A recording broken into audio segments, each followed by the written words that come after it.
So, welcome back to the Greater Joy Podcast. I'm Erin. And I'm Jordin.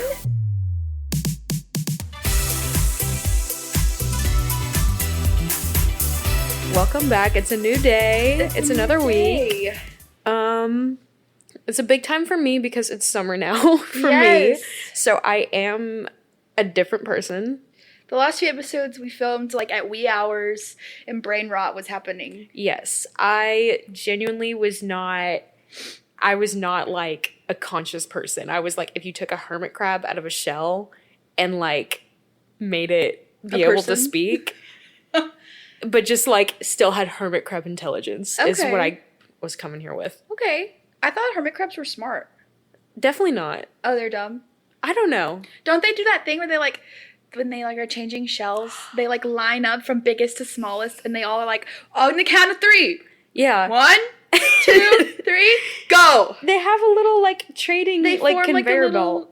Yes. Well, maybe I'm wrong. Maybe they are smart. Maybe that could be the only thing they're smart about. No, I would totally believe that. Like, genuinely, I think that's right. No, like I'm saying, like that could be the only thing that they're good at. Yeah, no, I agree. Yeah. Okay. Good to know. Yeah. Good to know. Well, today is what? Friday? I still don't know that. Today's Friday. It's the first time in like, usually we always film on Fridays, and it's the first time in like 20 months, I feel like, that we've like actually filmed on a Friday when the sun's still out. Yes. Like on my calendar, I have it like as like a weekly thing that we film on Fridays at like 3 p.m. or whatever. Yeah. And that has not been true since the beginning of this podcast. No. I think the first like 3 or 4 episodes, that was like a solid set thing. Yeah. And then it was like we filmed one with our Sam. I was going to say with our guest, but it was Sam. That was like on a Saturday or something, I think. And then after that, it was just like everything got busy. So it was like Sunday night, Monday night. Like we were just pushing it back further and further. Yes. But we still made it happen, baby. Oh, yeah. This podcast is going to happen whether you like it or not. Yeah. Richard, our number one hater, I'm looking at you. This is a message to Richard and only Richard. This is a message to Richard. If you're not Richard, close your ears. Close your ears. This podcast is gonna happen. Mm-hmm. Okay, everybody There's else. nothing you can do about it. Nope. Okay, everybody else, you can open your ears. But yeah, what have we done this week? You went home. I went home. It was about time that I went home. I'll tell you what, I like really miss like driving long distances. Like that's one thing about being here. It's like anytime I go anywhere, it's like a 10-15 minute drive, but it's just traffic the whole time or like red lights the whole time. I love a road trip. Really? And so that was good for me. You like driving on a road trip? Yes. Okay, good to know. I love a solo long drive. Really? Is what I'm saying. You just like play podcasts or music or both? Honestly, I've not been consistently listening to podcasts since like high school, but every once in a while I'll have like a really small podcast phase. I listen to podcasts pretty much exclusively every time I drive back home. Just, I don't know why, like sometimes music just like gets really, not annoying, but it just feels repetitive sometimes. Yes. And it's hard for me to listen to. And the stations, like the radio stations change so much. Well, I am judging you for listening to the radio. I think we've covered that. We are covering that. Okay. So I don't keep on the radio when I'm driving long distances. It's just on like in my car right now, but like if I'm going to drive a long distance, I'd probably play a podcast. Yeah, I get that. For me, it's like music, like if I'm just driving a short distance, then I'm like skipping every song and I'm like, I've heard this too much, whatever, blah, blah, blah. But like music sounds better when I'm in my car by myself. I do agree with that. You know what I mean? Sometimes you do need that moment. Yeah. I do agree. Maybe you need to get into like how Stuff You Should Know has like the short stuff.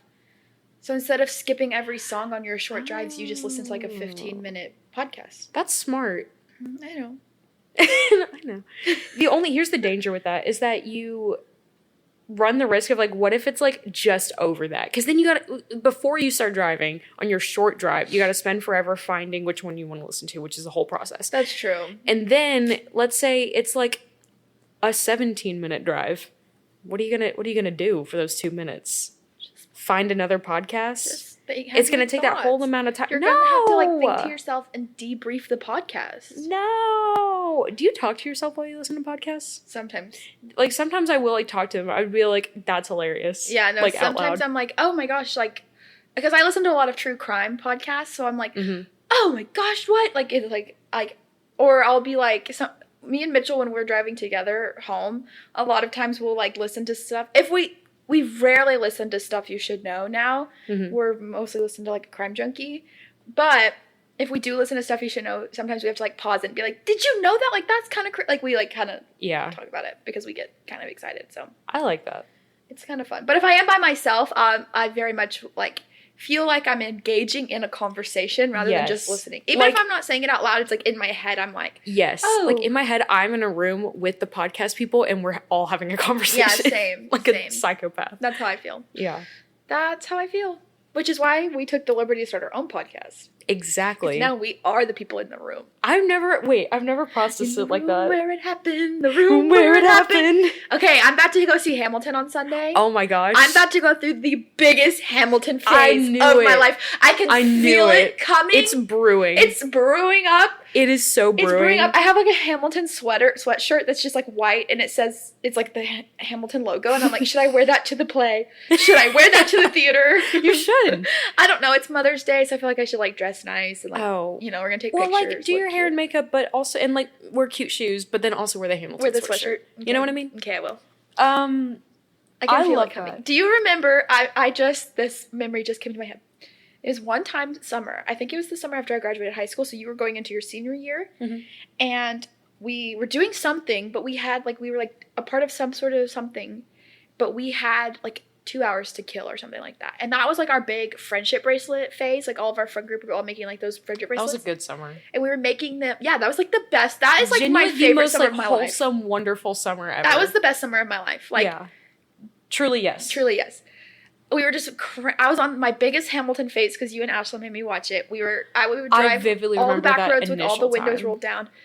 And me and you decided we were going to drive all the way to Michael's to get string because we wanted to make Hamilton specific bracelets. Yes. And we drove 20 minutes there, and so 40 minutes total. It was probably like an hour. Like it's probably like a 30-minute drive for sure. There and back.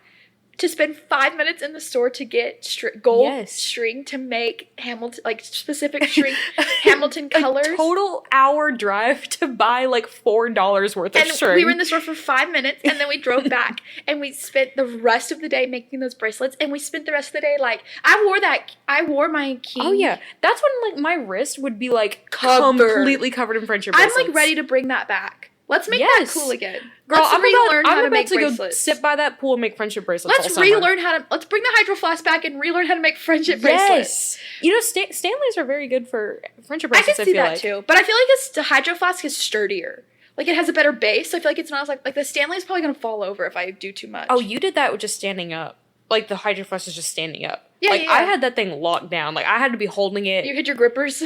Yeah. The grippers were gripping. That's funny. Because I was like, I think I do this with like every craft, like crochet and like friendship bracelets and stuff like that. But like my tension is way too tight on everything. But that's probably really good for like a friendship bracelet because it makes it really clean. Yes, like, mine were skinny and they were good, solid. But yeah, I want to bring that. I'm like, okay, we're going to the store today.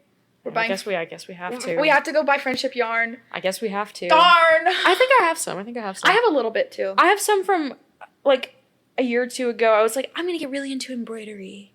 I have some probably from like I have some from that phase probably still because then when I did get into embroidery, I just used that yarn still. Yes. Or string. It's not really yarn, but I do remember I wore my king bracelet. What's his name? King George. Okay. I couldn't remember. His bracelet, because his was like the fishtail style.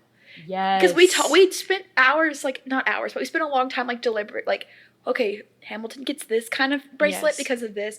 King George gets this because of this. Like, I think I might be making this up, but I think I made like an Act 1 Hamilton and an Act 2 Hamilton. Like, one was like the uniform and the other one was like green and sparkly. Because we bought like a velvety looking, like, sparkly green kind of. Yes. I remember that one and I remember the gold one for King George. Why do I remember this so vividly? This is crazy. Because I wore that bracelet probably my entire freshman year of college. If I looked hard enough in this house, I probably still have it.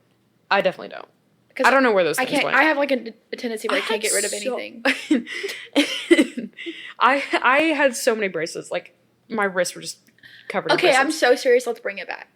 I'm serious. Okay. I've never joked a day in my life. Me neither. I never said one joke ever. Never. No, I've never exaggerated ever. Never. The other day when I was home, for some reason, me and my sister started singing that part in the Reynolds pamphlet where you're never gonna be president now, never gonna be president now. We would just sing like one line from that randomly, like over and over. And we're like playing Catan and like doing stuff. And my mom for like several hours straight was like, "What is that from?" We just never answered her. That's really funny. We just never answered Also, her. the other part of Hamilton that I remember is like all of our guy friends in high school, like some of them became weirdly obsessed with it. Like Garrett loved it. Garrett is like a huge. I remember like having conversations. Initially, it was shocking, but the more I think about it, it's not shocking. It's not at all. shocking, but no, he's gonna when he's his high school history teacher, he's gonna play that in his class and make his students watch Hamilton.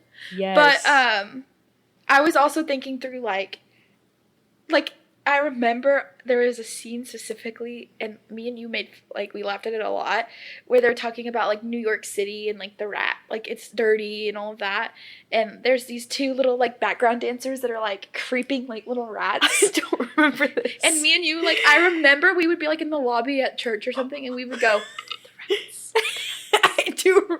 I very, and we very would creep vaguely like the little this. like rat characters, but they were just like background dancers. They were just doing something weird, and they were like, but yes. Yes. That's funny. That was a good summer. That was such a good summer. Wow. That's like the best. We spent I spent more time probably in the Sonic parking lot than at my own house that summer. Yeah. Was that post-COVID summer? That was right after I graduated. So it was like COVID-ish. Oh, so like not really. Not really. Okay. Because that was the summer that I graduated high school. Yes. Because it kicked off, because my birthday was in April, and everything had been on lockdown. Mm-hmm. And so then I think that was like my birthday was when everybody was like, okay, we're going to hang out. We're over this. Yeah. And then after that, like, we had the big graduation, and everybody came over and we hung out then too. Because that is the summer that I associate with sitting in a parking lot. Yes. And being outside. Because we just spent so much time outside. Yeah. Like, that was also a good summer. All you could do. And that was a great summer. Remember, like, it not, like, being hot. Like, typically it's, like, miserable. Well, I think it's because we weren't busy we very specifically were not busy at the beginning of the summer. And so the majority of the hanging out was at the beginning of the summer. Maybe that's true. And then by the end of summer, it was, like, I was going to college. I don't really remember a lot. Yeah. Towards the end. I just remember, like, May to, like, middle of July. Yes. And it was a good time. Yeah. It was a really good time. Yeah. But anyway. That was the Tiger King era. That was the Tiger King era. And that was the era that during, like, when everybody was in lockdown, we all started streaks with each other, and we would send, like, the dumb streaks every morning. I had, like, a whole setup I would do. Like, I had to think of themes. Oh, yours were, like, gorgeous. And I edited Picasso. them. I was being a graphic designer before I decided to be a graphic designer. That's where it started. Sending Snapchat streaks for me is where my graphic design started. Yeah. No, I vividly remember the first time I, like, hung out with people, I stopped sending Snapchat streaks, and I never started. I think I deleted Snapchat after that. But I saved a lot of the cool streaks I was proud of. So, like, every year, like, they pop up. Like, there was one, like, a Tiger King one, because my mom, being a Glenrose Tiger as the mascot and a kindergarten teacher, just has, like, 3 massive, like, almost life-size tiger stuffed animals in our garage. And oh, I remember that. And I, like, posed with them, and I, like, had this, like, cane, and I was like, I'm Tiger King. So good. And, like, I have that one that pops up a lot, which is really funny. But it was a good time. I feel like I'm in the mood to watch Tiger King and make friendship bracelets right now. Yes! Okay, let's do it. I'm so down. Okay, we'll do it. This is wonderful. Yeah.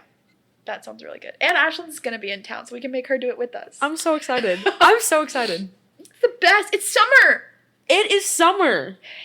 It is. I'm going to lose my marbles. I have been in, like, such a crochet phase lately. Did you watch... You said it's summer, you need to watch High School Musical, too.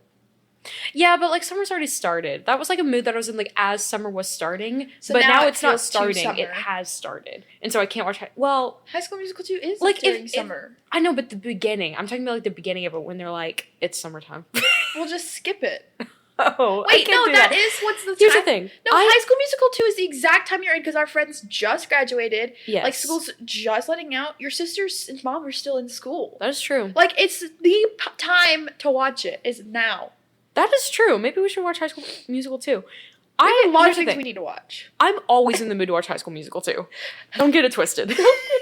I'm just not like dying to watch it right now. You would watch it, but like not really. I'm not gonna like You're in the fight mood. to watch it, but if someone suggested it, I would be like, I feel agree, like you're right. constantly in the mood to just have High School Musical on the TV. It doesn't mean Yes. you're watching it, but it's on your TV. I would like to have High School Musical 2 on in the background. That's a good thing. Yeah. I like having musicals on in the background because it's like you're just like listening to the soundtrack, but better because it's the musical, not just choppy video songs. Yeah. We need to watch Fiddler on the Roof too. We do. The Papa. Papa. It's so good. I want to watch it. It's so good. There's so much stuff we gotta watch. I did make a list of movies Oh yeah? and just things I need to watch this summer. What's on there? Let me find it. There it is. So I've got Mamma Mia 1 and 2, Grown Ups 1 and 2, Okay. all of the Star Wars, Okay. The Velocipaster, which I checked that one off because we watched Did that. we not just watch that? Yeah, okay, I checked okay, it off. we I checked did. it off. Mitchell put Water Horse on here. What is that? I'm not really sure, but that was Mitchell's. That doesn't exist. The Proposal, Transformers 2. Mitchell put that on there. I've not watched any The Transformers Other movies. Woman, Grumpy Old Men 1 and 2. Erin, Never heard of that. Grumpy Old Men. Me? It's going to be your movie. Okay. I'll watch it. No, we have to watch it together. Okay. We'll watch it. It's going to be your movie. It's gonna take us all summer to get through all the That's stuff that we I said know. that we need to watch. Sound of Music, Fiddler on the Roof, Top Gun 2, and Hamilton. Okay. That's my goal for this Have you summer. not watched any of these movies? No, I've seen them. I just, Okay. like, those are, like, the movies that I want to get through this summer because it's been a while and I appreciate them. Yeah. So I just want, like, those That's good. to be, like, my summer movies. I am so down for that. Okay. I love that. I don't really have. I think stuff that I want to watch this summer is like all the stuff that we've discussed, and also I like have to finish Breaking Bad because I've been trying to watch it for so many years. So many years. You've been on that one for a while. And I just have to finish it. I'm just bad at watching shows. I'm just bad at watching TV. That shocks me a little bit. I feel like No. I'm good at watching the same show over and over and over and over and over you're again. bad at watching new TV. I'm very bad about watching, even if I love it. Even if I'm like, I love the show, Really? I'm like really into it. If I don't watch it basically all in one sitting, then I can't get through it. Oh. Like I'm good at binging things and not much else. Okay. I think that's just my life in general. I'm good at doing exactly one thing at a time. And that's TV or not. Yeah. I like that. That's why I don't sleep during the school year, because like I gotta like that's just another thing that I gotta worry about. You know what I mean? Is watching TV? No, not watching TV. Like if I'm trying to focus on schoolwork, then I can't focus on like sleeping. You know what I mean? Oh, like that's like goes into that one thing at a time kind of mindset. Like I literally, there's only space in my brain for exactly one thing at a time. Okay. Yeah. I feel like if I told Jenna this too, and I feel like it's true for you, if you weren't in school, or maybe once you're out of school and you're like kind of you get a job and like you know life kind of gets into not a routine but settles down, I guess. Mm-hmm. I could totally see you becoming a major book reader. Oh, totally. I wouldn't say I'm a major book reader, but I'm enjoying the books. I'm enjoying the literature. Here's the thing. Most hobbies there are out there in the world I could get really into. Yeah, you could. There's The very thing few for hobbies me out there that I could that's get really hard ridiculously into.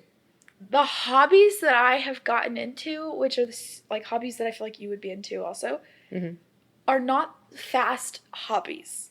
How do you mean? Like crochet can take a while. Yeah. Reading a book takes a while. Like my hobbies. Yeah, but it's like it's like an intense like one. It is. thing at a And I time. do like that. Like painting is another one, and that typically goes pretty fast. Like I don't paint like giant, elaborate. Are you talking about like fast turnaround with like like completion if I'm of like painting a project? if I'm painting a picture, I have been wanting to paint. I lately. don't paint like these massive grand paintings that take me days and blah blah blah.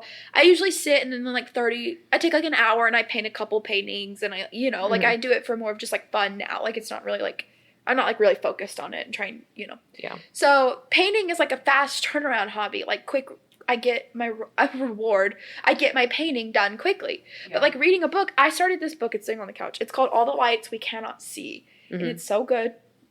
It's like during World War II. Is that a movie? It's a TV show on Netflix. Okay. So the TV show is based off the book, and we saw the TV show, and Mitchell was like, "Oh, we have to watch it." And then I found the book at Target, and I was like, I can't watch the show until I read the book. I'm sorry. Yeah. So I'm trying to like hurry up and get through it. I started the book maybe like a month ago. Mm-hmm. I'm almost done, but I'm not a fast reader, and I have a hard time like really like until the book like really gets interesting. Like just I have to like really push through it, you know. I relate. Which this book's been interesting pretty much the whole time. It's just like a slower book, I feel like. Yeah. But anyway, all my hobbies are slow hobbies.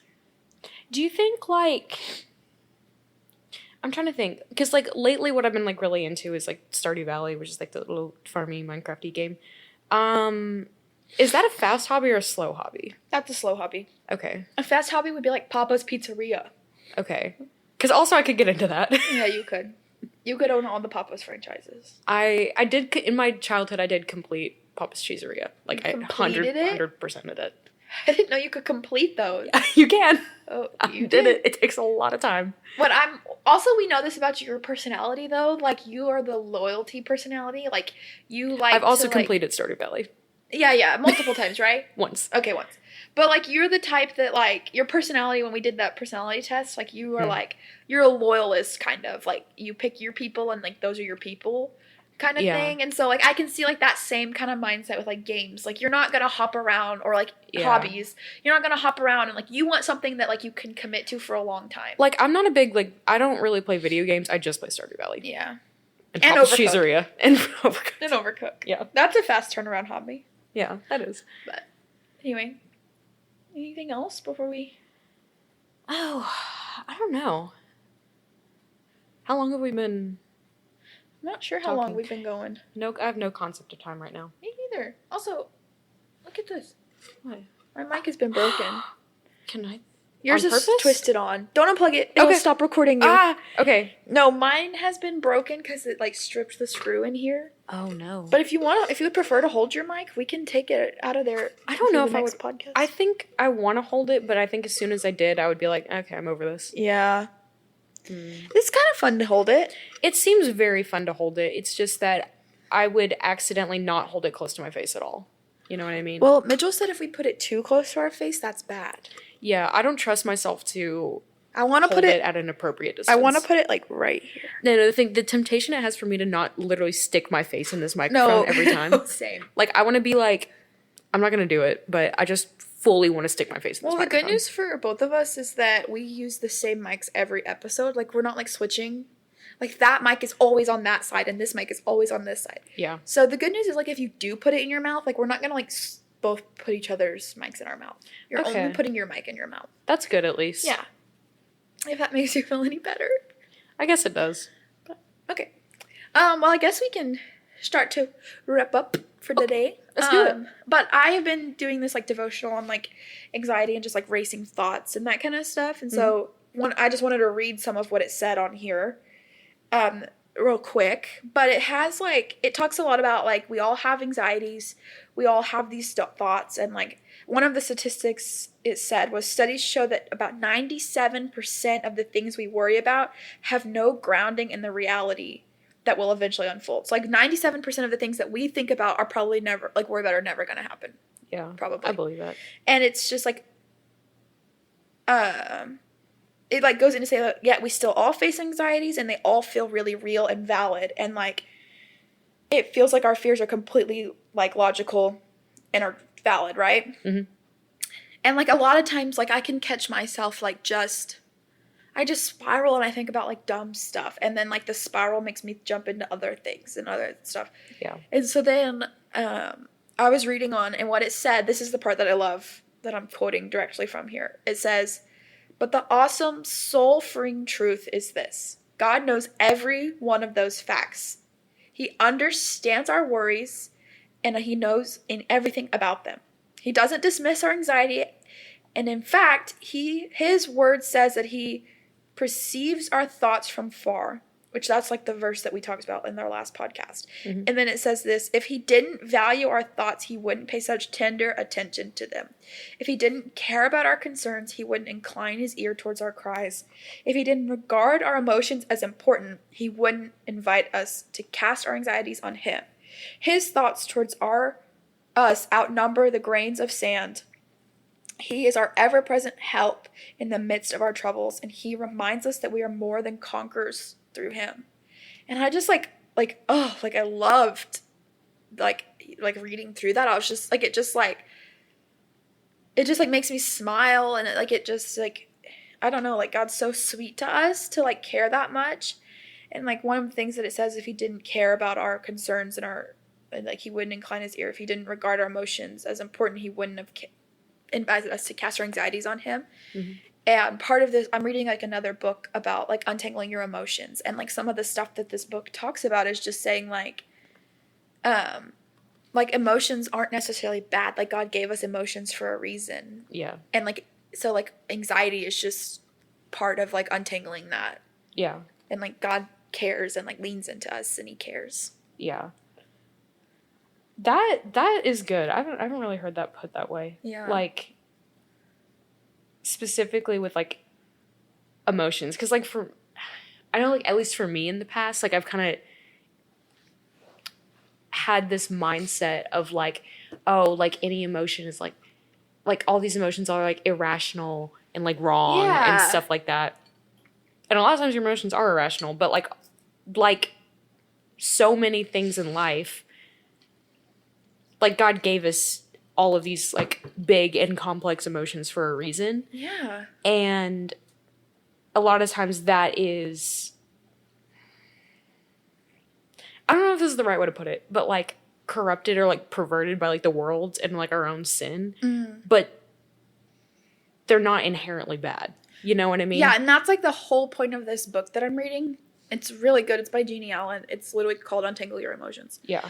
And that's like the whole point is like our emotions aren't inherently bad. Yeah.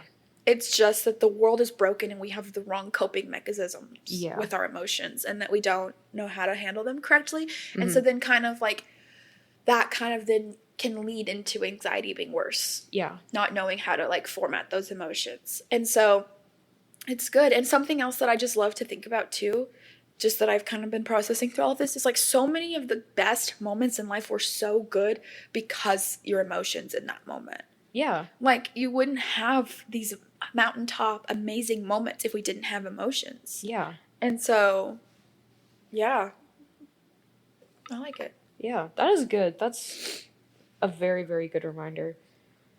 Well, everybody, welcome to our podcast back. Yep. Well, it's actually the ending as we wrap up our podcast here. We can't get through a single episode without some sort of audio failure. One day we'll record an episode without technical difficulties. One day we will. I do believe that to be true. That day is simply not today, but that's okay. That to be true. So we're gonna grace abounds for podcast mics. It does. Grace abounds. We're just gonna re-record a little bit. So thank you for having patience with us. But we were talking about our devotional today. Mm-hmm. And we're talking about anxiety and emotions. And I read this part of this devotional. And basically it just says that talking about anxiety and all of that, it says studies show that about 97% of the things that we worry about have no grounding in the reality that will eventually unfold. So like 97% of the things you think about on a daily basis are probably never going to happen, which is like crazy because I think about a lot of things. And like this devotional says, like they feel so real, they feel so valid, like and logical, and like they feel like they make sense. But like rationally we can know when we're not in that moment that they're not real. But they do feel valid, and like our emotions and all of that feel very real. But it later says, here is the totally awesome, soul-freeing truth. God knows every one of those facts, and he understands our worries about them. He does not dismiss our anxieties. In fact, his word says that he perceives our thoughts from afar. If he didn't value our thoughts, he wouldn't pay such tender attention to them. If he didn't care about our concerns, he wouldn't incline his ear towards our cries. If he didn't regard our emotions as important, he wouldn't invite us to cast our anxieties on him. His thoughts towards us outnumber the grains of sand. He is our ever-present help in the midst of trouble, and he reminds us that we are more than conquerors through him. And I just love that little part of that. Like it puts a smile on my face. It makes me feel really good. Like just how he cares and how much, like I've just never thought about it in that way, especially towards like the emotion part. Like if he didn't regard our emotions as important, he wouldn't invite us to cast our anxieties on him. And I was saying, like, I'm also reading this book called Untangle Your Emotions, and it's just about, like, emotions and anxiety and how they kind of go together. And, like, it's just about, like, how we don't necessarily cope with our emotions in the right way, which can make our anxieties worse and, like, can make anxieties feel stronger. But then also how God designed emotions to be important and designed emotions for a reason. Like, we have these emotions to feel things for a reason, too. Yeah. So. Like, I was talking about this earlier, but, like, there's definitely been, like, times in my life, and I'll, like, often, like, fall into thinking this, that, like, any, like, you know, like, extreme or, like, negative emotion like that is, like, inherently bad, and that's just, like, not the case. Mm-hmm. Like, God, like, created, like, these, like, big, like, complex emotions for a reason, and a lot of times it's, like, kind of, like, negatively, like, warped by the world, but that doesn't mean that, like, it's bad in the first place. Right. You know what I mean? Right. Something I had said earlier was just, like something that it's made me really realize is, like, some of the best, most high mountaintop moments in our lives feel that way because of our emotions and because God gave us those emotions. Like, they wouldn't feel like that without our emotions. Yeah. Speaking of that, I was going to read a part from Psalm 40, just starting at, like, the very beginning. It says, I waited patiently for the Lord, and he turned to me and heard my cry for help. He brought me up from a desolate pit out of the muddy clay and set my feet on a rock, making my steps secure. He put a new song in my mouth, a hymn of praise to our God. Many will see and fear, and they will trust in the Lord. How happy is anyone who has put his trust in the Lord and has not turned to the proud or to those who run after lies. Lord, my God, you have done many things. Your wondrous works and your plans for us, none can compare with you. If I were to report and speak of them, they are more than can be told. But yeah. Yeah, I like that. That's just good.